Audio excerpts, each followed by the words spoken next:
ರಾತ್ರಿ ಸ್ವಾತಂತ್ರ್ಯ ಕೊಟ್ಟರೆ, ನೀವು ತಂದು ಬೀದಿಲಿ ಇಟ್ಟರೆ, ನಮ್ಮ ಊರು ಎಂದು ರಾಮರಾಜ್ಯವಾಗದು, ನಮ್ಮ ಸುತ್ತಿಗಿರೋ ಶಾಪ ಬಿಟ್ಟು ಹೋಗದು. ವೇದಾಂತ ನುಡಿವ ನಾಡಿನಲ್ಲಿ ಹೀಗೇಕೆ ನೀವು ಬಾಳುವಿರಿ? ಹೆಣ್ಣನ್ನು ಪೂಜಿಸೋ ಭೂಮಿಯಲ್ಲಿ ಈ ನೀತಿ ಸರಿಯೇ?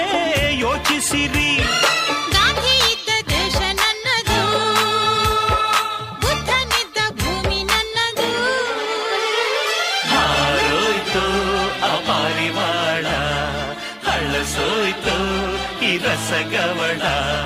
ಕಾಗೆಗೂಗೆ ಹಾಗೆ ಕೂಗಿ ಬಾಯಿ ಒಣಗಿತೋ, ನಮ್ಮ ಮುದ್ದು ಗಿಳಿಯ ಹದ್ದು ಹೊತ್ತು ಹೋಯಿತು.